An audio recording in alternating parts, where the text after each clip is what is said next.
Hey, what is up? Welcome to this episode of the Wantrepreneur to Entrepreneur podcast. As always, I'm your host, Brian Lofermento, and today's episode is really going to give all of us so much food for thought. Whether you're a wantrepreneur or an entrepreneur, you're going to see how closely tied in today's guest's zone of genius into real-life questions that we all need to confront, and most importantly, real-life answers that we can all find in our career paths, in our entrepreneurial endeavors, and most importantly, just about living more intentionally and strategically. So let me introduce you to today's guest. Her name is Jess Lane. Jess is the founder of the Full Cup Company, which is a company focused on human sustainability design. You might be thinking to yourself, what the heck is human sustainability design? Well, just to give you a little bit of a teaser about it, it's the practice of creating work environments, systems, and careers that prioritize long-term well-being, purpose, and performance so that people can thrive without burning out. It's about designing success that sustains the human behind the role. Now, Jess's role is really incredible. Everything I've seen about the work that she does, I love it because she helps successful executives create their strategic executive exit and transition into consulting, entrepreneurship, or their dream leadership role without starting over. She also consults with companies on human sustainability design to help improve the lives of employees, business productivity, and profitability, all of which we're interested in our own businesses and in our own lives. So I'm excited about this one. I'm not going to say anything else. Let's dive straight into my interview with Jess Lane.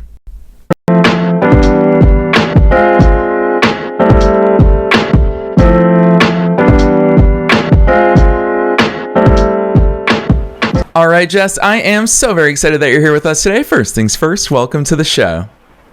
Hi, thank you so much for having me. I'm happy to be here. Heck yes, I teased it just a little bit. You have such a cool background. I'm so excited, not only for myself to hear about it, but for listeners. So let's start there, Jess. Take us beyond the bio. Who's Jess? How'd you start doing all these cool things? Yeah, for sure. Thank you. I appreciate it. Well, first, I think, I've sort of always embraced the journey. So I always say sort of like the first half of my career, about the first 20 years or so, I worked in marketing and advertising and essentially then went on to build companies. Lifestyle, fintech driven. So I got a lot of really, really good experience, which I do recommend early in my career. And that was all sort of Fortune 500 and technology. And then, an event happened, which I think is sort of all too common these days, which is after helping take a certain technology company to unicorn status, which is worth $1 billion, I was let go right before Christmas of 2022. And so it was a pivotal moment, as it is for a lot of folks. I myself also then took a moment to sort of go through the process that I've now formalized for people to help make it not so hard to figure out what to do next, which is like what's really important to me as a human, as an individual, what's the impact I want to leave, and what else was I missing, So it was a good time for me to consider all of that. I went back and decided to get my master's in clinical psychology at Pepperdine, so I'm finishing that up. And then I decided to create what I wanted to see in the world, which was a place where we could proactively design careers for people. Is sort of like answering the question, what do I want to do when I grow up, but for grown-ups. There's a lot of data and research that says that this is a hole in the market, essentially, and I knew from my own experience that it was. And so that's what led me to today, the Full Cup Co. And you introduced it so well in terms of human sustainability design, but it's really purposeful career design. It's helping make companies better at the organizational level with things like manager and leadership training. And it's also helping executives who are burnt out and don't want to be in those environments anymore exit out of them. We know from a lot of the data that a lot of our environment factors are systemic, right? It's not just us affecting our whole environment. And so if that's not an environment that we're going to thrive in anymore, we need to consider that. So that's how I ended up doing what I'm doing today. Yes, I love that overview for so many different reasons, Jess. So much goodness that we're going to dive deeper into. But first things first, shout out to Pepperdine. I'm convinced it is the most beautiful and scenic college campus in the country. It is unbelievable. Nestled atop the hills in Malibu, California, just up the road from you in LA. And obviously, you and I were almost neighbors for a little bit when I lived on the West Coast as well. So as West Siders, obviously, we stick to those little bubbles. But I love the fact that your bubble is one that we can all relate to. to of that question, what the heck am I going to do next? And I feel like societally and colloquially, we have so many cliches that the good thing about cliches is that they're rooted in reality and it's really valuable advice. But the bad thing about cliches is that they sometimes water down that advice. And within the context of your work, we often hear things like follow your passion, or Simon Sinek has done a ton of incredible work around start with your why. All of these frameworks are meant to help us, but Jess, I feel like it's easier said than done. It's easy to hear that advice, not so easy to follow it. So what does that look like? Not only you've been through it firsthand, but you help others go through that. What are those practical steps that you take people through? Yeah, I think it's twofold. So I think it's sort of like the what of the program and sort of how it's designed. And then I think there's sort of like the how, which is how it's packaged and some of the support. So the what, the Simon Sinek's, the I'll start with your why, I think it's a yes and, right? Certainly those people are not wrong.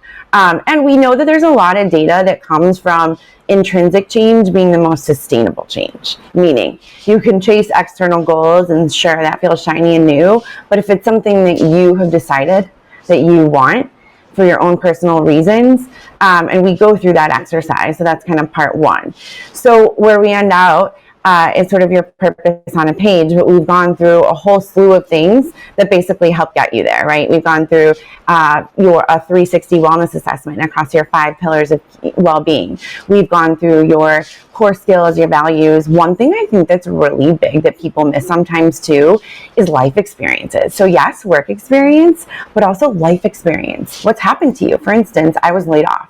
So yes, that was a professional experience, but it was also a life experience that affected me greatly and actually sort of sent me in the direction that I am going now, right?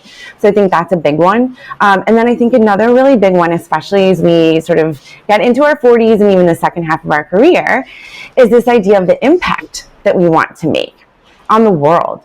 And so maybe that's just providing like a really, really sustainable future for my family, you know, a really good cushion. But maybe that's something else that's happened to us, or something that a gap we want to fill in the market, or something really important to us that we want to leave a legacy. One thing I'll say on that before I move on to the how, and stop me at any time, I'm just very passionate and excited about this, is along the impact piece. This comes again with our intrinsic, right, components, is there's a famous social psychologist called Erik Erikson, and he coined the stages of development. So he basically said during each stage of our life, this is the social experience that we have, and this is how it affects us. And as we enter our 40s till about age 65, there's a stage called generativity versus stagnation. And that stage is basically all about the impact that we want to leave in the world.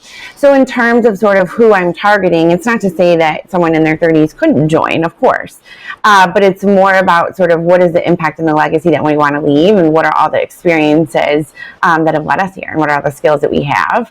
That's the first half. Then to your point, it isn't just sort of like, oh, I want this thing and then it will happen. We have to pair that with the execution. And the good news is I have over 20 years of brand and business building experience. So we pair all that intrinsic work that's a little bit more psychological, and then we actually partner that with opportunity mapping, prototyping your key themes and your top key theme, and then building goals and an activation plan to actually end out then with that strategic executive exit plan. So to say, okay, this is how I'm actually going to exit out of that toxic cycle of tech or corporate jobs, or I'm just ready to move on to my last most purposeful, impactful chapter. So that's the what of the program. And then the how is a lot of that is it's about 2 to 3 months of solid video content paired with 2 times a week live group coaching calls. So you can really get that community aspect. It's all confidential. And then you also have like a board that you can post in where you get responses and feedback from me within 24 hours. So you really get that community aspect, which we also know is foundational for folks succeeding. It's very lonely when you're trying to chart a new path. So that's sort of how it looks, like very nitty gritty. Hopefully that wasn't too detailed. No, it's great, Jess, because not only does it show the fact that you're fired up about this stuff, but just knowing our worldwide audience as well as I do, and heck, just knowing wantrepreneurs and entrepreneurs of all different walks of life, that's the very stuff that gets us lit up about our entrepreneurial endeavors, is the fact that there are so many things we want. There are so many things that we dream of, and hearing the fact that you've created a place in an environment where people can bring that into a reality stability. It's incredible. I want to pick on one part of your story right there, though, because it's something I see so frequently for a lot of incredible entrepreneurs that we have on this show, and that is that a layoff was the catalyst. A layoff was that spark. It really, I mean, it didn't even give you an option. It just pushed you into saying, hey, Jess, you're meant to do bigger and better things. Go do them. It's something that naturally creates that space in your life. However, the flip side of that I see way too frequently is the amount of wantrepreneurs out there that have those golden handcuffs. They haven't been laid off. They don't have that natural thing that pushes them to take that next step. So it is just dreams. It is just them wondering, when's the timing going to be right? Because the golden part of those handcuffs is the fact that it pays their bills. It gives them perceived stability. I'm going to put that in air quotes. I think you and I both support that as entrepreneurs, and you've lived that through a layoff. There's so many reasons why someone might have to stay in their job. How the heck do you help them navigate when the timing's right? Because let's be honest, it never feels right. No, it doesn't. And I think that's such a good question. So it's honestly, Brian, a little bit of why I designed the plan, because that's what I hear so much from my clients is like, I just need time to make a plan. But it's like, wait, what's the plan? When they sit down. And then also, there's no time. So to give a structure, to say, you know what? Yes, I can commit 2 to 5 hours a week. I like that it's at your own pace, but it's also guided. And then you also have 2 coaching calls that you can join a week if you want. They're also recorded. So I think that kind of helps give people the pace. And the other thing here is no one's saying quit your job right now. We're just saying create your plan. You'll feel a lot better. And then as part of the plan and part of kind of the end, as we wrap up your plan, we come back to not only the 5 key pillars of well-being and look at your life and how are you doing and does it support that, but also mainly time and finances, right? Like what does that look like for you? And so I think we're just really realistic about that, and it's going to look different for everyone. I've heard other guests of yours say this about their clients, and I say that it's true for mine too, which is to say, I can give you all of the wealth of knowledge. I can give you like all of the frameworks, everything I've learned in my special sauce, but you have yours too, and we can't get it and get to it unless you participate. So the first step is you have to decide. And to your point, if you're comfortable enough, maybe you're not there. But the first step is deciding for sure. Yes, I love the way you answered that, Jess, especially knowing that it is such an intangible question. There is no one right answer there. And I threw a little bit of shade when I asked that question of putting perceived stability inside of air quotes. But even though I'm throwing that shade, Jess, I know that you have a lot of data and you've not only done research on this, but you've lived through this, that maybe a 9 to 5 isn't as stable as we previously thought. I would argue this is an especially relevant conversation here at this point in 2025 that you and I are having it. What's that perceived stability look like from your vantage point? Yeah, such a good question. Well, I mean, I hesitate to throw out random data points unless I think that they're strong or sort of, quotes, but I will bring one up just because I think it's relevant. And speaking of data, I think this person sits on a lot of data. So Reid Hoffman is one of the co-founders of LinkedIn, and he has been quoted as saying the 9 to 5 will actually be extinct by 2034. Now, that's not to be used as a scare tactic. That's not to say that it's one size fits all and there will be no 9 to 5. So that out of the way. It is to say that the data, again, that's someone sitting on a lot of data too, right? So he's already seeing it play out. That is to say that the workforce is shifting. AI plays a role, which we can talk about if you want, because I think that's interesting, and I've thought about how to incorporate that, as part of the planning for my clients. But I mean, I think that's in terms of the perceived stability that you and I, are very aligned on, not only from my own lived experience, but my clients' experiences, as well as on this kind of like metadata, and these sort of like basically people telling us so.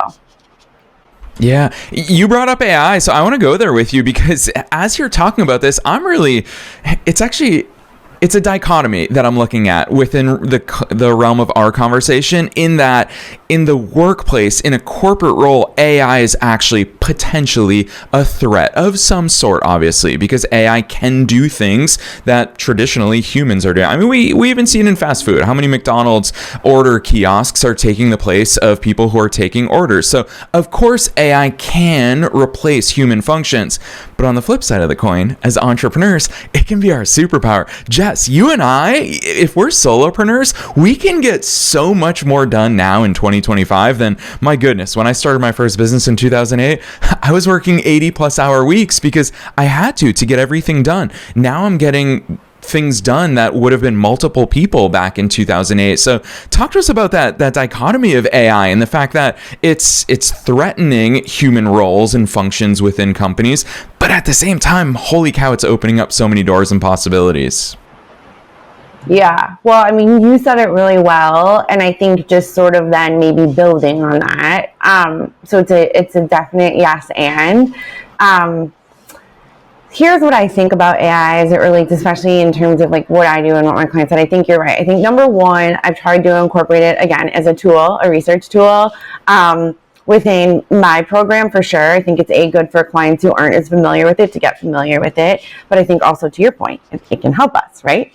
Instead of combing the web for hours, we still guide the vision. We still guide the inputs, right? Really, really smartly and strategically. But so I think that's number one, is I've incorporated a little bit even in my course. Yes, I use it as a solopreneur for sure. But again, I'm always kind of like guiding that vision and that tone. And then I think the other thing that's really interesting about what I'm doing is like the idea of AI proofing your career, even though that's not necessarily a thing, but maybe AI resistant type careers. And if people coming into the program are curious about that, right? I mean, I am. And here's my take on that, which I think is really important, and I really want everyone to hear, which is no one has your special sauce. And I've started signing off like my emails and my LinkedIn posts with that, and I'm really leaning into it. And here's why I think that's really important this day and age with AI, is because everything I just told you before, AI can't replicate, not that unique combination. And what I mean is no one has your background, your values, the desired impact you want to leave in the world, your exact skill set times the experiences you've had. No one has that. And there's a million different ways that you could package that and give that to the world, and AI can't replicate that. So yes, you can use AI as a tool to augment your special sauce. But what I love about what I do is I feel like I almost help people build these like AI resistant sort of careers by default, if that makes sense, because those visionary, the people that are solving human problems, AI can't do that like your special sauce can. Does that make sense?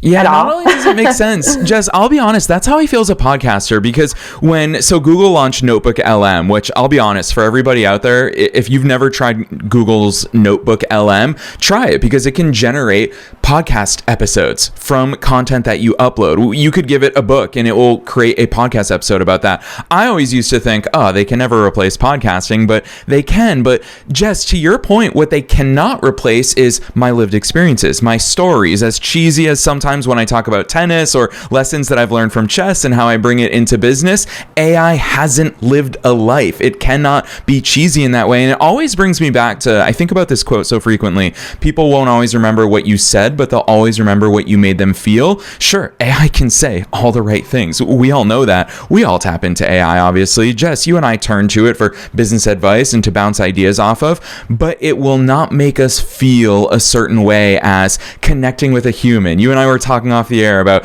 ice cream and living on the west side of LA and how much of a bubble our LA neighborhoods can be. Like, those are shared experiences that you and I have, and that is our biggest differentiator. Nobody can be us. So I love the way you articulate that. I want to flip gears though, because when we talk about being human, part of that human experience, Jess, is burnout. And I know so much of your work does address and confront burnout in a world where I think all too often we just kind of push it to the side, and that's why it bubbles up. Talk to us about burnout, especially in the context of your work. Yeah, I mean, I think number one, there's a lot of data that just shows, and I don't know that I need to like tell anyone listening to this probably, but that we're more burnout than ever, right? different sectors have different burnout rates. Tech's pretty high. Corporate can be high. Tech's very high. Over like 1 in 3 women exit tech by 35 or something. It's like really crazy data. But nonetheless, so I think number one, I would say that it is systemic, right? That said, we are, number two, responsible for taking care of ourselves. So you have to understand both, I think. You have to understand the environment that you're working in. I personally, when I started coaching, before I started the Full Cup Co., was like coaching a lot of burnout people to manage their boundaries and their 5 key pillars of wellness and see how those things were related. But to be honest with you, if you're coaching someone to not be burnout and then sending them right back into the same environment that affects like 90% of their well-being, you really can only do so much, right? So I would say your environment matters, right? That's probably one of the biggest key takeaways. And then you need to do like, what's within your control, within your boundaries. But part of what I help folks do is, that's why we do the wellness assessment in the beginning. We see like, not necessarily, how burnout are you, but it's across these 5 key pillars of well-being, which are physical, financial, mental, emotional, spiritual, social, and the 5th one is professional, of course. And so we take a look at all of those, and we not only see what is your rating 1 through 5, how full is your cup, because you can't pour from an empty cup, right? What is your rating across all of those? And then not only that, but how are they related? So for instance, if one of my cups is very low, one of my ratings is really low, for instance, if I'm having a hard time professionally or my job is detracting from maybe my social life or my physical well-being, now we're better understanding what we're dealing with and the kind of environment we need to look towards to design based on where you're at. Yeah, Jess, it's so cool hearing you talk about that. Obviously, it's built into your brand, the Full Cup Co., and here we are talking about all those different cups. I want to ask you about a few of those cups in particular, especially one, actually. I want to go somewhere with you here on the air because I know it's going to be valuable for listeners, and I would argue that entrepreneurship in particular challenges all of those cups that you just listed there, especially our social cup. And that's something that when I look at your career, you've not only worked at incredible companies, Jess, but they're cool companies. I would imagine that working for a Groupon, working for a Porsche, working for those types of companies is also cool to be within that environment. But when we go out, as cool as our brands are, as cool as our companies are that we found, it is a lonely journey. You talked about it even in the way that you structure your services and your offerings, is the fact that you want to bring people together. That's not always the easiest thing to do, especially when we start out as solopreneurs. What's that side of the entrepreneurial experience been like for you? And how the heck can we counter that? What are the special considerations there? I'd love some of those insights. Yeah, for sure. And the thing is you don't even realize how lonely it is until you're experiencing it, but then you talk to others and you're like, holy moly, there's so many people, right? Sort of trying to chart this new path, which again, I have to say is like another reason that, I started the company that I did, because number one, I think folks need, permission to explore second paths, because we're finding that it's necessary these days and people are just doing it more and more. So I think it's sort of like giving people that permission, and then the community support is vital. I'm toying around the idea with more of an open community too, if folks are just sort of like not ready to take a full course and, budgetary wise and whatnot, but just sort of this idea of community for folks in career change. There is a concept that we have, it came from one of my psychology classes, but it's certainly most relevant actually in the professional realm, which is our occupational identity. So everything that you just said, like, oh man, I worked at cool companies and like, yeah, it was cool. Does that mean I'm not cool? No, I think it's cooler that now I'm starting my own company. But those companies were really cool, man. And I had a huge identity tied up in that for a long time. So I think it's a really crucial point that you touch on. I had sort of this identity, I would not call it a crisis, but I would say a huge involvement and maybe like a holy moly moment of like, who am I for a second? And so that's why I think it's critical to come back to like your why, and, sort of the values and sort of the core purpose. That can ground us no matter where we are, sort of where we take it. It can come to life in many different ways. But the lonely path, community is key for sure. and just allowing yourself permission to explore and to reach out, I think is really, really critical. And just know, like, data point after data point after data point shows us so many people are in the same place. Yeah, it's true. I want to go a little bit deeper into that identity piece because, Jess, when I look backwards at my 18-year entrepreneurial journey up to this point, I'm very fortunate that I started my first business when I was 19 because I didn't have a professional identity to that point. Yeah. It was the summer after my freshman year of college. I was majoring in economics and finance. I had never worked in economics or finance. And so what was my first business? It was a soccer blog. Like that, I didn't have any roots as far as, oh, I work in healthcare, or I work in fintech, or I work in investments. I didn't have that per se. I wonder what it's like for adults, because obviously the vast majority of who you work with is really established executives in all these different industries. How hard is it to get them to unbox themselves, to view themselves not as the product of their careers, but really to step back and say, oh, hey, I've got passions, I've got skills. These transcend my resume up to this point. Okay, it's like my favorite thing. That's my favorite thing ever. Because here's what I realized, and you don't realize it, and it's what I wish I had, which, yes, is my program, but more honestly, Brian, I wish someone had given me like the permission that it was just okay, and the space, and you would be amazed. You would be amazed at how people, especially when you tell your own story and they understand that not only do you have the credentials to help them, but that you also went through something really similar. So you also have very, very similar insights. So it's actually not hard at all for me because I relate so well to my clients. For instance, I have to be very mindful of intro calls because I tend to run over because we have so much in common and we're relating so much from a mindset perspective. So I think once you can earn their trust because you've been there, and then certainly there's a rapport that you build, but also once you give them permission to open up, permission to say, maybe I don't want to be a content marketer for the rest of my life, as one gentleman said to me, the rest of the day. Permission to explore. One gal said, she comes from a tech company, works in operations. She said to me, she was the one like, I need a plan. I got to figure out a plan in a few months. And it's like, so, these people, my beautiful clients, need a beautiful, safe space to come. But that, to our point earlier, isn't just hopes and dreams. Gives them a true structure that they can follow to take them from point A to point Z. So to answer your question more succinctly, it's not hard once you build that trust. And I think I say the key is permission, that they don't need from me, but somehow they need to hear it from somewhere. Yes, Jess, I get it. Honestly, I say it so frequently on the air that I hope neither you nor I can give permission to anybody of how to live their life. But I always hope when I get behind a microphone that any individual episode makes the listener realize, oh, wait, I already have permission? Oh, Jess is reminding me that I already have permission? That's what I hope for every single episode. So I love that fact. And we do need to be reminded of that because we do apply boxes. I've always loved that quote of you're confined only by the walls that you build yourself. And it's true for all of us. So listeners, Jess is giving you permission in whatever state that it is that you need it. It's why I love those Instagram posts. Every time I see it, I end up liking it and saving it, where it just says, if you're looking for a sign, here it is. The Instagram There's a reason why they're popular. Yeah, nobody knows what it's referring to, but we all find our own self-meaning there. So but we do.